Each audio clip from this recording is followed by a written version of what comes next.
What is going on, ladies and gentlemen? Welcome back to Auto Auction Rebuilds. Today, we are back. I sold not one, not two, but three vehicles to a guy in Australia.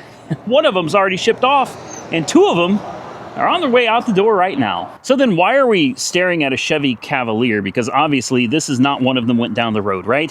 No, you guys have been asking about this car. I decided to just include it in this video real quick for you. This is my 95 Cavalier 2.2 liter. This is prior to the Ecotec, old school overhead valve. You got the old school push rod style engine, guys. It's got a head gasket slash cylinder head problem. I got all the parts to fix it. We just haven't gotten around to it yet because I've been too busy, well, wrenching on all the other cars that, in my opinion, are far cooler than this one. However, we got the hood open today because I swiped the battery for the gentleman that's purchasing these vehicles. He said that coming up with a battery for these older GMs in Australia is a little on the difficult side, and if you can get one, it is expensive. Now, I don't know for sure that that battery is going to do us any good, but I'm going to try. It has been dead for months, and I already plugged it into the truck. I already know it's dead. So we're gonna try to bring her back to life, because if not, the only battery place out here I can get a battery for that thing is gonna be Walmart. And I promise you, they're not gonna have any value series. It's gonna be a battery. It's gonna run me $100, and I'm trying not to do that. Now, the Cobra has been sitting here for geez, a long time, so I'm just a little curious to see if she'll want to start. I just threw a battery in this. If you leave a battery in it, it'll kill it. No kidding, it stayed running. That never happens with this car, never. This car always forgets the key, always. And I'm telling you, I've left it with no battery in it for a long, long time. I mean, this car's been sitting at least several weeks with no battery. Same thing with that one. If you leave the batteries in them, it kills the batteries. And I think I know why. On this car, it's the ABS module that's kind of shorted out and messed up, and it's causing a constant drain. This one, guess what, has the same problem. The ABS module is also messed up from the saltwater flood, and it causes a constant drain on the car.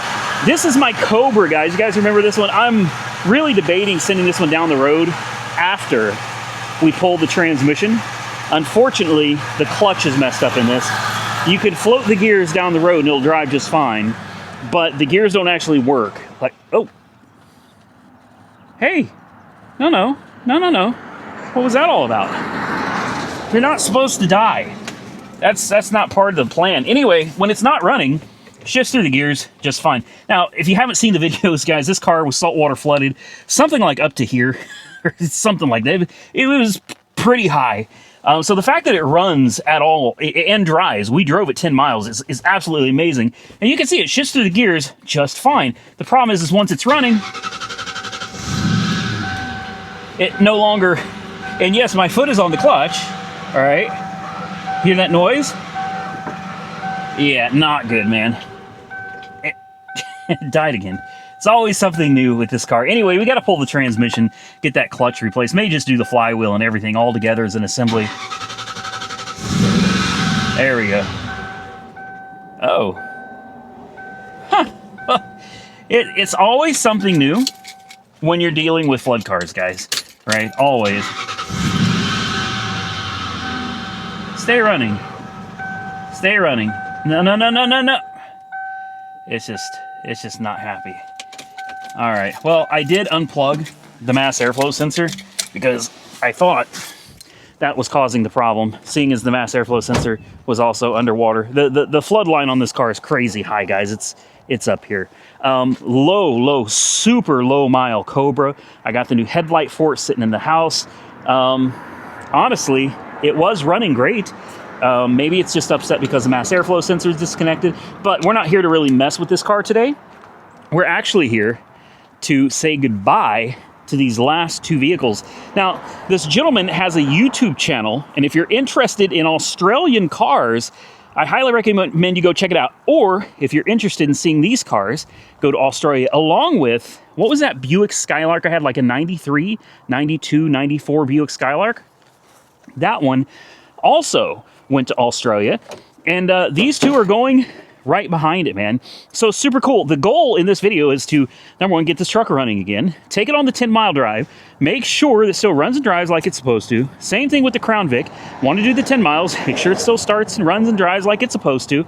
And that way, it's kind of like, it's video content for you guys, which I think is interesting. And by the way, if you want to see these cars, I'm going to put a link directly below this video. His name is Mark Behr. I believe it's B-E-H-R.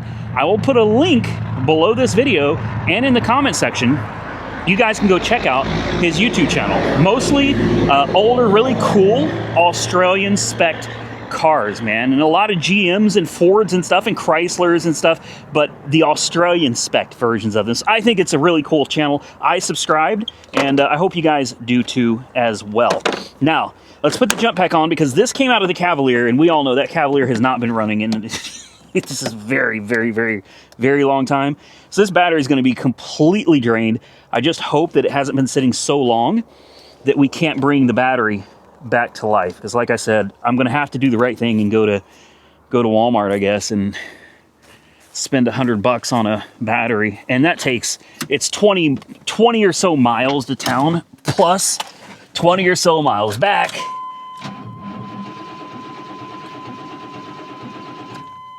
Come on, old girl. This truck hasn't been running in a while either. Everything out here has just been sitting. We got covered in an ice storm, guys. Snow and ice. Temperatures were down into single digits, and all this stuff just had to sit. There it is. There it is. Good girl. Yeah. There it is. There it is.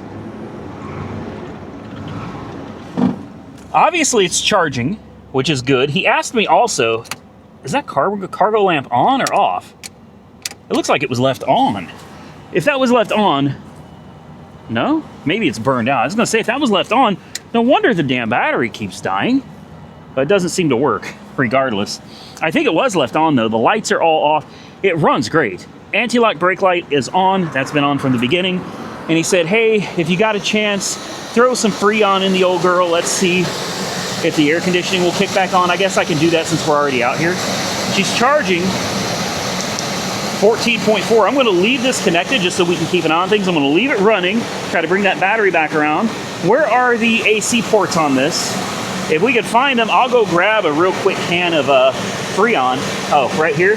There they are, right there. Perfect. Let me go grab a kit. Somebody's been in here before. They left the cap off. And believe it or not, 9 times out of 10, when these things are leaking, they're leaking out of the valve stem seals on these.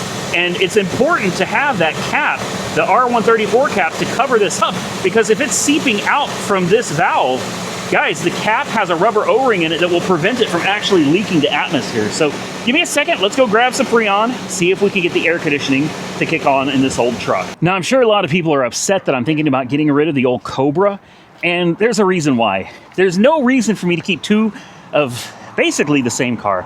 Yeah, the Cobra is low mileage. Yes, it's a cool old car because of the low mileage and the fact that it survived the Florida hurricane even when the owners perished.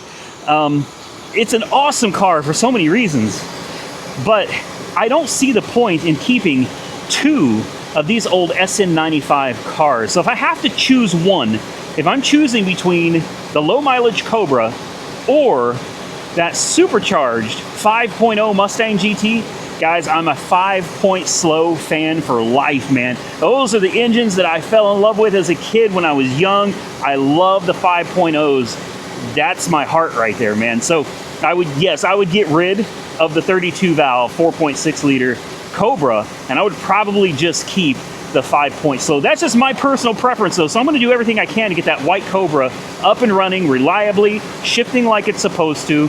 And then, closer to tax time, I'm probably going to send it on down the road. All right, are we ready to see if this will do anything? Let's shove some Freon down it and see what happens here. Hopefully she takes it. Hopefully that compressor kicks on. 9 times out of 10 with these guys, you throw some Freon back in them, they come right back to life. I mean, these things are hard to kill.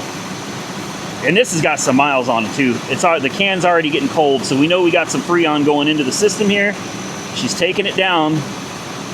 Just a matter of, come on, get it. We want to see that thing kick on. Come on, do it to it. Uh-oh.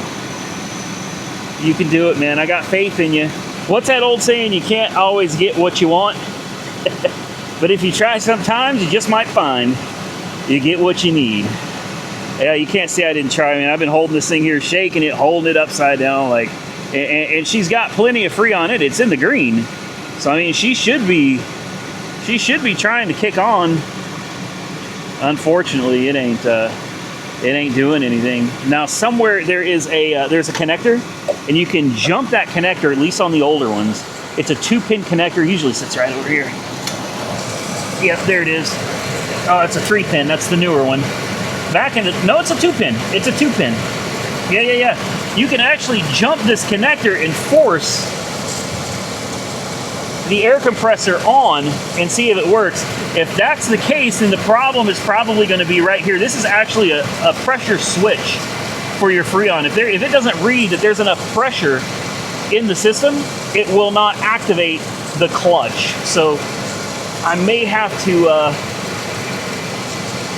go get a paper clip real quick and jumper that thing to get this air compressor to come on and see if we can get her to take down any more, because this is all she's going to hold, guys. We're looking at about 40 psi. I was hoping it'd take a little more, but let's go grab a paper clip real quick and let's see if we can force feed this thing some Freon. Now, obviously, I don't recommend that you do things this way. I'm just saying that you can. There it is. All right. So the big question is always, does the compressor even work? Is it blown up or worn out? Look at that. It's quiet. The clutch isn't making any noise. She's good, but she's got no pressure. So there could be a clog in the system, or it may just, need a little extra helping hand here to get things circulating and percolating in the system. So we'll just continue doing this, and we'll hope. Boy, she sucks it right down, man. We'll hope that by the time I'm done with this, we have some working air conditioning in this old truck. Well, I've pushed 2 cans into it, and we're still pretty dang low, but the air compressor is still going. So let's go in here and take a feel of that AC. Oh, wow. Yeah. Yep, that is ice cold, even though it still shows being low. I think it's worth trying to plug the pressure switch back in now. Let's pop this out. Compressor shuts off. And hopefully when we plug it back in, there it is. It turns on again. Up. Come on. Come back to us. There it is. And if we're lucky, it'll start cycling. This is what it's supposed to do. It should run for just a little bit, and it should stop. And then it should run again for a little bit, and then it should stop. There we go. We're getting better. I'm still going to say she's low, guys. I think we need to go grab another can. She probably holds quite a bit of Freon, and we need that infrared thermometer too. This can is empty, but you can clearly see the pressure's going up like it's supposed to. Kicks on, then it gets a little on the low side, and then it shuts off. So one more can ought to do it. All right, guys. I found a cap on my 95 Cavalier that I decided to throw on this. It comes on, it turns off. So why don't we take a peek inside? I got my infrared thermometer here. I'm curious to see what the air is blowing out like right now. Ooh, wow. 24, 25, 26, 23, 22, 21, 20, 19, 18, 16, 15, 14, 13, 12 degrees. 11, come on, give me 11 degrees. Okay, I think you get the point. The air conditioning works very, very well. Now, that said, the current temperature out here is like, I don't know, what is it, about 34, 35 degrees. So, I mean, it's not exactly a warm summer day, so it's 40. That's not too bad. It's 40 degrees Fahrenheit out here today, and that air conditioner was blowing out at 11, and it was still going down. So I'm going to say we got the air conditioner going. It's cycling like it's supposed to. I'm happy with it. Hopefully the new owner is happy with it. By the way, Mr. Mark, this is for your battery. I'll put this inside the cab of the truck. I don't want it to come up missing, but in fact, why don't I put it I'll put it in the glove box. All right, there, it's in the glove box. I'm going to bring my booster pack with me. We're gonna take this thing on just a quick ride, just to make sure that she's good. Hopefully that battery comes back around, because like I said, they're trying to come pick this thing up like now. Listen how quiet it is. You can't even barely hear this thing run. I mean, honestly, it's pretty impressive. Temperature, nice and low. It's been sitting here idling this whole time. Good oil pressure, plenty of gas. It's charging like it's supposed to. We reset that trip. There we go. Let me buckle up. Let's go for a ride. All right, I turned the heat on a little bit because it is super cold out here. 40 degrees, man. I don't know. Some days 40 degrees feels like it's 10, and then there's days that 10 degrees somehow feels like 40. I don't pretend to understand it, but it's just the way it is, at least with me. I don't want to drive this too far. I mean, we do have a quarter of a tank of gas, so it's probably all right. I just don't want to run it out of gas. This truck has a long, long boat trip ahead of it. Here we go. Down the road she goes. Shifting like she's supposed to. Driving like she's supposed to. I wish I had more time with it, but I got so many projects, guys, and honestly, there's a lot of these vehicles that all I want to do is just get them out of my yard. I want them gone so that I can really focus my time and attention on the things that like really matter to me, the vehicles that are important to me, and we'll go over those before we get out of this video. Should we do the 10 miles? I don't know. We've already done the 10-mile run, guys. Obviously, we know it does it. Cruise control works. Only warning light on the dash is the anti-lock brake light, and sometimes it goes away, and then other times it comes back on again.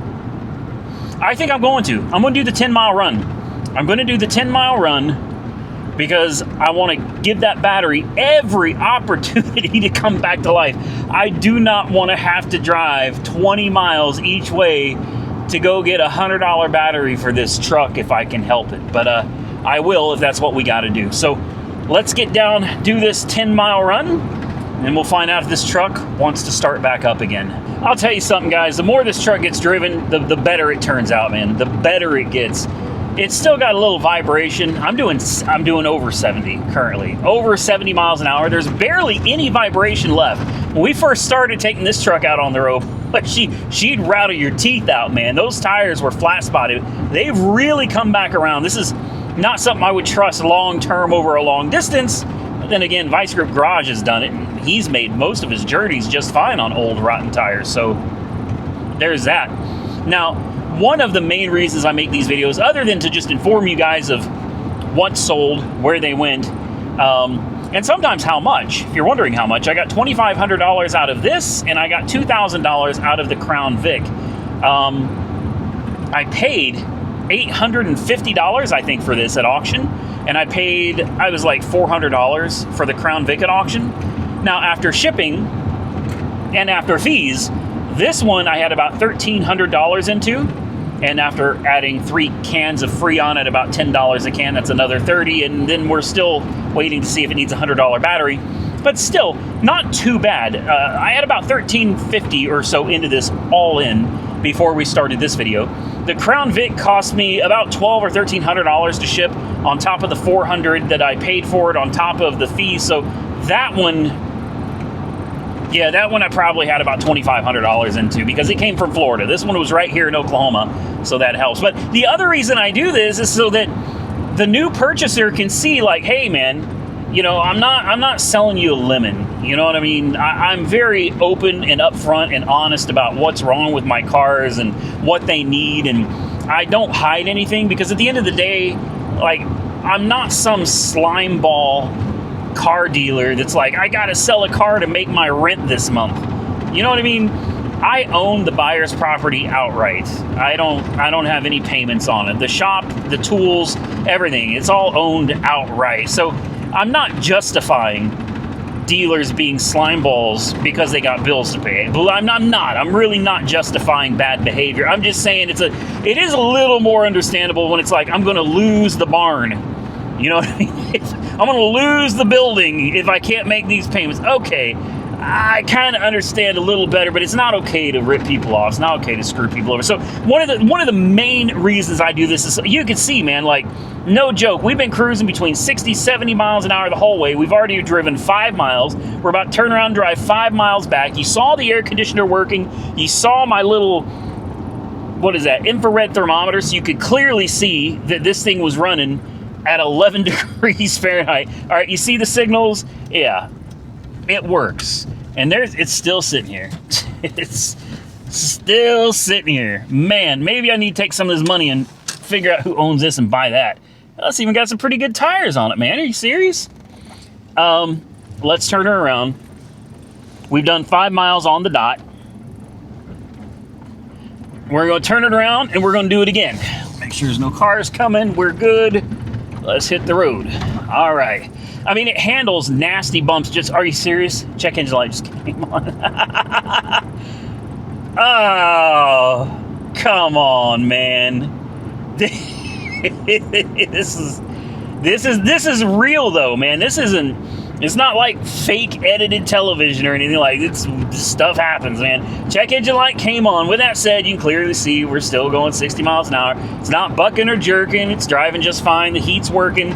Although I will say the temperature always seems to be awful cool. You know what I mean? It seems like the temperature rides way too cool. But I got the heat on and it's warm in here. So no complaints. Am I going to fix that check engine light? No, I am not. It is what it is at this point, man. I don't think it's going to be anything serious, but the shipping company's on the way to pick this up anyway. I ain't got any time to be playing games and fixing anything else. I'm going to drive it the rest of the way home. Who knows? Maybe we'll get lucky, and as we drive, the light will just magically turn itself off. Because that happens. Now, you knew she was going to make it back. She did last time, which means we've driven this truck 20 miles from a truck that was parked and sitting for God only knows how many years, to putting it on the road and just hitting the highway with it, man. Not even changing the tires. It needed a little bit of work, but nothing too crazy. We've made it. We have driven 9.9 miles, guys. She's about to cross 10 miles by the time we pull into the driveway. The 10-mile run, and the damn check engine light is still on. Yeah, well, you know what, guys? Follow along on his channel. I'm sure he'll be happy to throw a scan tool on it and figure out what it is. I have a hunch I already know what it is. I could be wrong, but I'm thinking it's probably a thermostat. I said from the beginning that I don't think this truck has a thermostat in it. I really don't. I think somebody took the thermostat out of it. If the computer detects that the engine's operating at too cold of a temperature, then it's going to throw a check engine light, and the check engine light is going to be basically telling you that your thermostat isn't working. I guarantee you that's what it is. I had to turn the heat off because it was working too good. And I mean, the heat works great. I'm really surprised with the temperature being that low that the heater works so damn good. I mean, it's got, where's my infrared thermometer? Let's throw this back in here just so I can prove it to you guys. All right, 105 degrees, 8, 107, 109, 110. See what I mean? I'm not BSing you, man. She's got good heat. Let's pop the hood real quick. Let's take one more quick peek, make sure nothing's looking funny or smelling funny or smoking or... I mean, listen to this. You can't even hear this truck run. She may have some miles on her rim. She's a good truck. She's a good truck. The only question now is, will it start back up, or is this battery going to be toast? Please. I really don't want to drive all the way to town for a dadgum battery. We're about to find out right now, though. We got to... Oh, son of a... Yeah, that battery's trash. Okay. Well, that sucks. That really sucks. So I'm gonna have to take a trip into town, go find this battery. Hell, I don't know. Maybe I could bring this battery back around, but that's gonna take hours, man. That'll take hours, and I don't know that I have hours. And look how dim. After driving all that way, look how dim that light is. It's like this battery is not even trying to take a charge. Okay, well, before it gets dark, let's go ahead and take this one out just so we have a a record of this. Hopefully this one starts. This one's never not started for me since we got it running. Yeah, see the lights are on. They look nice and bright. That's good. Try to do just a quick condition report. Just a real quick walk. Look at that velour interior. Good God, that's beautiful, man. That this car is honestly kind of stunning for as old as it is. Now, this one does have one problem that I never got around to figuring out. It runs great, drives great, rides great. If I remember correctly, I think the heat and air conditioning and everything works in this car. The tires, I think, are in there. They look to be in pretty good shape. Paint, body looks to be in pretty decent shape as well. But the one problem that this car has is the spout connector. And I'll show that to you. And this could be so many different issues, which is why I never bothered to get back to it, guys. I haven't had the time. I don't know if you noticed, but I've got a literal yard full of cars. And some of these cheaper, older ones, these are just like on the back burner. You know what I mean?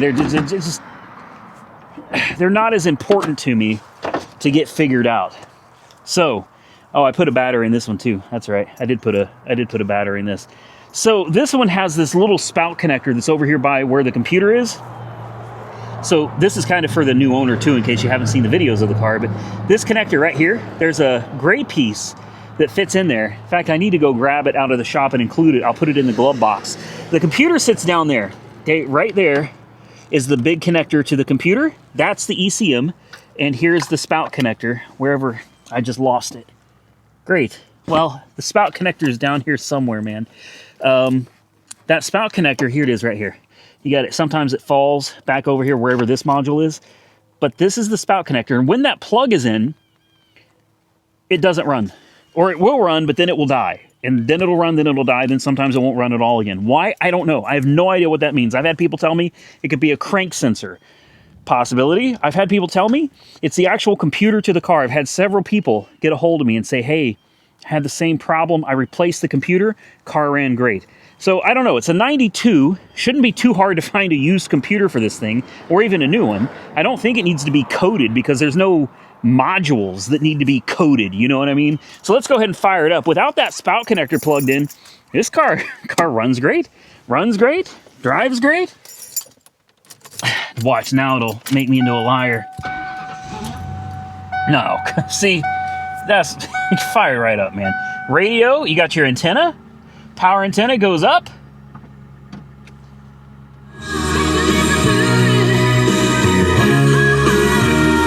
Radio works great, man. Doesn't look like it's ever been smoked in. Look, the ashtray is clean. There's even a card and some other stuff in there. The glove box has some books, and the fuse panel cover is in there, and I will include that spout connector piece in there as well. Important window works. I don't know what, I really don't remember what all works. This less important window works. Even less important window works. And even the less important window works, I think. Uh-oh. Uh-oh. Well, it went down. Oh, it's, what is this? Window locks? Door locks? Well, maybe it's just a button, right? There we go. It's just a button. It's just the button. Window works like it's supposed to. All right, car runs great. Let's turn on the air conditioning. I honestly don't remember if it works or not, but I heard the compressor kick on. Yeah, it works. Oh, that's a little tight. There we go. Get it over to cold. Rear defrost comes on. We have lights. Gauges look good. Signals. Brights. Brights are over there. They work. By the way, air conditioning, yes. Cold. Trunk release, fuel release, all that stuff works. All right. There you go. Is there a spare tire? Yeah, you got a spare tire back here. Fire extinguisher back here. She's a solid car. You can see the brake lights are on. Doesn't smell funny either. Surprise! There's something's off with this one being a flood car, guys. I don't know. It's a rebuilt title. Look at this. Listen to this thing run. Purrs like a freaking kitten, man. And the compressor, I don't even know where it is, but it's down there. It is not spinning. I could have swore this thing had working air conditioning. No, compressor's not turning. The clutch, anyway, is not turning. Well, the hood's a little hard to close. You got to really make sure she's down. And power seats work as well. We could turn off that cold anyway. We need this on vent. Turn it down just a hair. Temperature's already starting to warm up a little bit, even though it's ice cold. Let me get buckled up. Let's take her out for a quick ride. All right. Well, let's see if we can... Hold on. Is this guy waiting for me or... No, I think he's waiting for somebody else. You never know out here, man. People show up. See, I can't see now because this guy is literally... There we go. All right, and we're off. Oh, they tore down that house that was over there. Whoa, they tore the whole thing down. And just like that, we're going down the road. Not a problem. Going the speed limit, right? That's important. I don't want to get anybody pissed off over here. But there it is, man. Horn? Oh, it's a button. Let's wait to push it. I don't want the guy thinking that I'm honking at him, or he might come out here and start throwing rocks at us again, right? Let's get down the road a little bit. Or get her up to speed. I don't remember if cruise control works either. It's been so long since I've driven this car. All right. Let's find out. It's got nice suspension too. It steers great, man. Like seriously, this car rides and handles so good. So quiet. So comfortable. Horn? Sounds a little funny, but it works. Cruise control, we'll set it about 60. Get back in your lane. Yeah, cruise control works too. Look at that. The cruise control works. And if I turn it off, it'll start slowing down. No joke, man. What's crazy about this car is I can't ever feel this thing shift.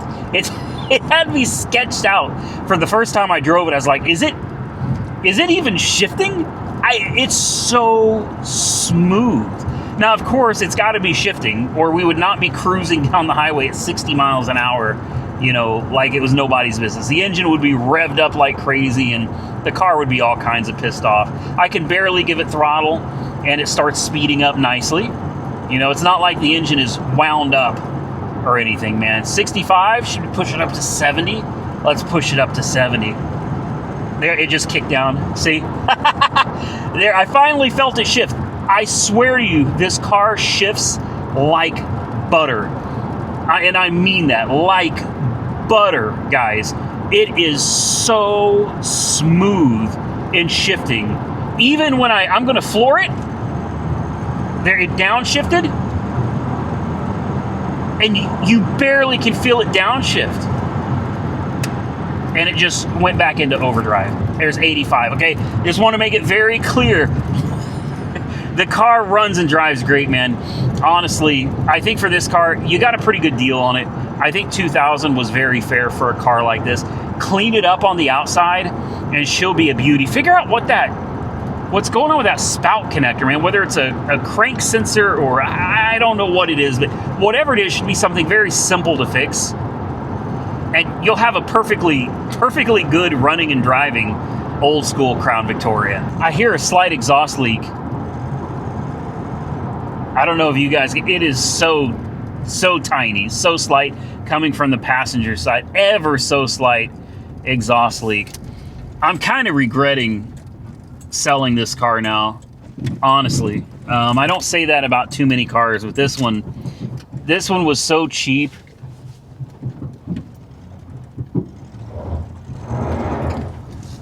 This one was just...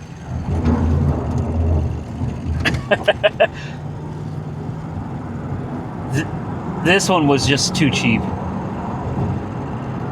She just floats, man. Floats down the road. There is a little bit of suspension noise when you're hitting some pretty good bumps and stuff, but on regular roads, and the roads out here are really bad, it's not bad at all. Not bad at all. Car rides and drives just great. For $2,000, I feel like I could have powered toward this car. You know what I mean? We could have held on to this bad boy and used it for one of the upcoming Hot Rod Power Tours. I don't know, it's not really a classic enough car for me. For me personally, I like old cars to do those Hot Rod Power Tours, man. For me, that's what it's about. I understand everybody brings what you ride what you brought. You know, whether it's a new car, I see people out there in C8s and all Audi R8s. There's all kinds of cool cars out there. But it's just like, for me, my experience is just better when I'm rolling around in an old, you know, classic hot rod. So anyway, on our way back to the house, guys, let's take a look at the gauges so you can see there's no funny business going on. We're doing almost 70 miles an hour. Voltage is good, fuel is good. We got temperature and oil pressure. All good, guys. No check engine light either. Just floating down the road, minding her business, enjoying her last ride here in the United States of America. I guarantee you this car never thought it would end up in Australia. And as expected, the car did it. So we've now put 20 miles on this car and 20 miles on that old Chevy truck.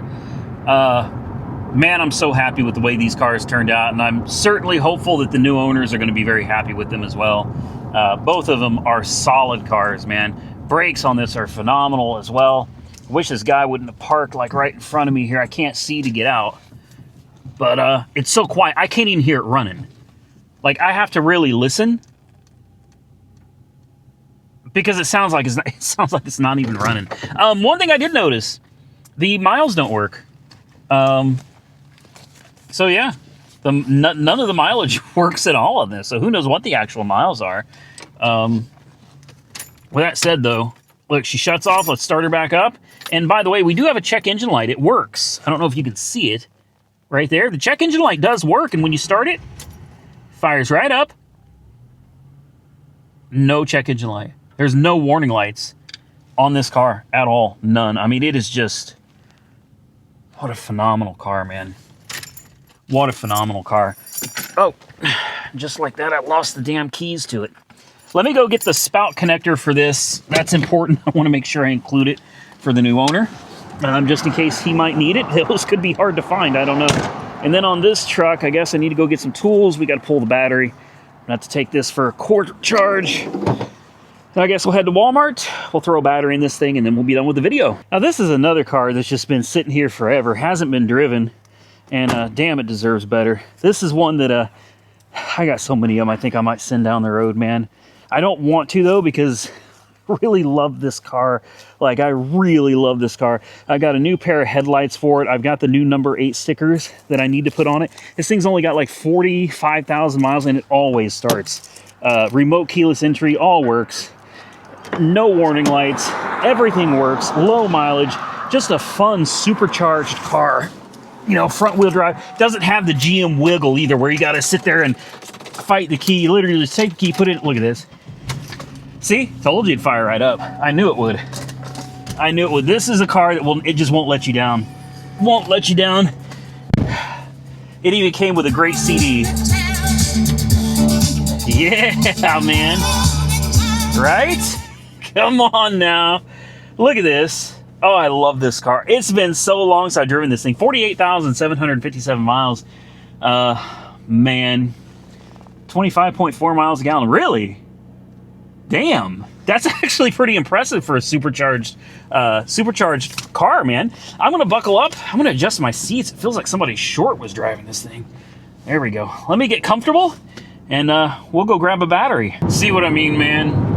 Like, I love all of these cars for different reasons. They're all fun and unique in their own right, and I just absolutely enjoy all of them. But I hate not using them.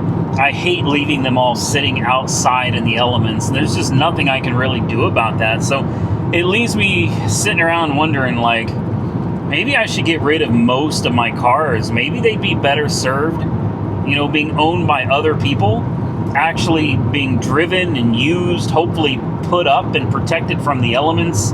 This one needs a little bit of work. I don't know, you see that window tint back there? It needs to be replaced. In fact, the whole car needs some fresh tint. Other than that, though, like, mechanically, the car is fine. Like, look at the gauges, man. Everything works. All the light bulbs work. No warning lights, nothing. Heated seats work. Air conditioning, everything works. This is one of those cars, man. It was such a good platform. And it doesn't matter if it's a Dale Earnhardt or a Junior or a Rusty Wallace. It doesn't matter. Like, it doesn't even matter if it's supercharged or not. These platforms were phenomenal cars, super reliable. They all had their problems, but most of it was pretty easily fixable, man. These were just really good, solid cars. I miss these days. I really do. I miss the days of no technology. Look around. There's nothing. I mean, I've got a radio, and it does have satellite, and I do have air conditioning, and I've got heated seats. But aside from that, there's no tech. There's no big screens taking up your attention. It really just allows you to focus on the mediocre drive that these cars provide. Listen, this platform, although it is a great, solid, and reliable platform, you know, the steering's a little, the car rolls a little. It's not the best handling car, is what I'm trying to say. With that said, though, I think it's still a phenomenal car, and being that this is a Dale Jr. car, it's pretty rare. You know, and a lot of people will disagree with that, but it is a pretty rare car, especially today. There are far fewer of these things rolling around today than there were when these things first came out in the 2000s. And seeing one out in the wild being driven and not being hoarded in somebody's garage like it's some kind of a priceless gem, it's pretty rare. People tend to just take these cars and shove them into a garage. I don't get that, man. If I own a car, the car is going to be driven, and it will probably not be parked in the garage. That's just me. I like to drive my cars. All right, we've made it to the Walmart out here in Pauls Valley, Oklahoma. Boy, they don't look busy at all. This one, guys, I hate coming here. I really do. I hate coming here. But this is the closest one, so here we are. With any luck. Great, and now my phone rings, right? Of course it rings now. No. Let's, do we have a remote trunk popper in here? Right there? There we go. I'm thinking I might take this car for a quick car wash. It's pretty filthy, man. I need to rip that window tint off. It's literally barely hanging on anymore. I love this car. Oh. Hello. I don't know how that popped off. What is that, OnStar? What? I don't know what the hell that is. All right, let's swap this battery out with a new one. And just like that, we're done. I was surprised to find that they actually had the value in stock, which is good. It was $69, came out to $78 after tax and everything. I brought in the core, so we're good on that. So now, come on. Yeah, don't play. Now, I don't know if I can find a car wash. I think we'll take this thing and give it just a quick automatic wash. I wasn't in there more than like 5 minutes, man. It's quick and easy. I love it. There we go. I love this car too. And people just love looking at it, man. It's so unique. And I feel so bad that it's sitting out here dirty. Let me see if I can find a car wash, guys. Maybe we can run it through and get it cleaned up just a little bit before we head back to the house. So the reason I can't stand this Walmart down here is it's like a bunch of kids running the place, and it's frustrating. I've gotten to the point in life where I can't, I hate saying it like this, I can't stand kids anymore. They annoy the living hell out of me, man. It's like these younger kids, it's just like, oh, there's a car wash right in front of me. Yes. I can't take it. It's the attitude. It's literally everything. And obviously all kids aren't like that. I'm not saying they are. It's just, it's frustrating, man. It's really frustrating. Great. Can I go? Thank you. Thank you. Thank you. Thank you. Car wash. There we go. Let's see if we can get into this automatic car wash real quick. They're always playing back there too. I remember one time I sat there for like 3 hours waiting to get tires installed. 3 hours I waited, and they were playing the whole time. The whole time I'm standing out there watching them, and they're all laughing and giggling, and they're talking, like having conversations, not working, just standing there talking to each other. And somebody pointed at me and said, "Hey man, that guy is waiting." And the kid said, "I don't care. I'm not in a hurry. It's not my problem." And I was like, damn. Look, I don't expect you to be in a hurry, but you could at least work while you talk, right? I don't know, man. It's a different generation, and I just can't stand these younger kids anymore. This is a slow car wash. My God, all I can tell you is when we get out of here, this car better look brand new, because it seems like we've been sitting here for like 15 minutes, and we're still not done. All right, finally, we get to get out of this place. we're gonna take a look at this car before it gets dark out and see like how this car wash did. It wasn't too bad. It's only 11 bucks. Oh yeah. That actually came out. That came out damn nice, except for that foggy headlight because it's got water in it. But I bought a pair of them, so we'll take care of that. Fog lights work. I mean, it's just a... It really is a beautiful car, guys. She cleaned up nice. She's been sitting outside in the weather, dust and dirt and all kinds of stuff for the longest time. She comes right back to life. I'm gonna have to do a video on this car soon. We'll see if we can't get that window tint pulled off of it and put the new stickers on, put the new headlights in. I think that'll make it look a whole lot better. I'm happy with it. I got one more thing to do before we get back to the house. We're gonna go grab something to eat just real quick. I'm thinking maybe, I know I shouldn't, but maybe McDonald's. Something fast, easy, and cheap. All right, guys, it is freezing cold out here, man. Oh, the temperature changes so quick anymore. Let's take our battery. Let's get it in the truck. I wish I knew why this fell off and how to... It looks like it just pops. Kind of clips, maybe? Back, I don't... There we go. Yeah, there we go. Come on. Pop in place. Oh, it's the OnStar, is what it says it is. Okay, you know what? I don't have time to play with this, so we're gonna call it good. This trunk's a little... You gotta drop it a little harder than normal, I guess. Oh, did I just open it? Lovely. Yeah. There we go. Let's lock it. There we go.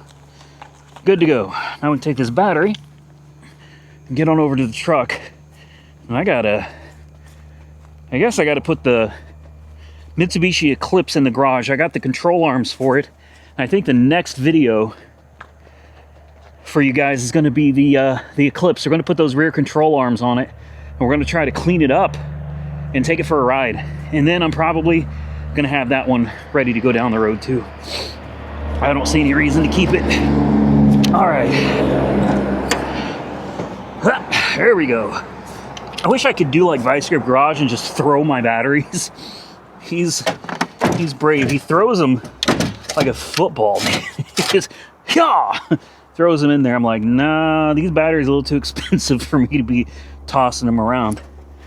All right, this one's got this weird, massive, like bolt. I don't know why it's so huge, but let's put it, come on, let's not lose it though. I got to get this done so that this thing is ready for old boy shipping company to come get it. I like to do the positive first. I just feel like it's more safe that way, you know, not catching onto things or risking grounding it out against something and, you know, hurting yourself or catching something on fire. Nice and tight. Here we go. And then we've got a little protector on the negative side. Just unscrew it. And oh, there we go. That's what I'm talking about. Yeah. She ought to be happy now. Come on. When your hands start going numb, it makes it hard to get things done. All right. There we go. You guys ready to see what it does? Oh, man. Did I leave the keys in it?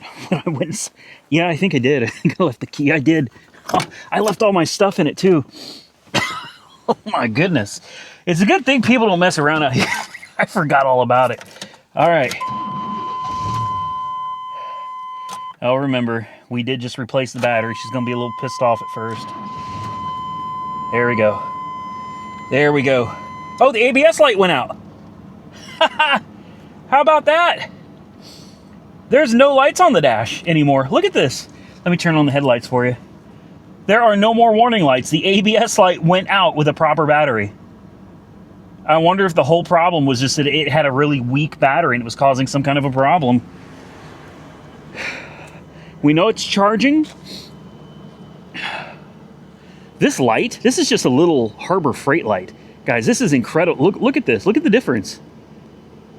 Just this little Harbor Freight light, man. This thing is incredible. It's an icon. It's a little expensive, but damn, this light is amazing.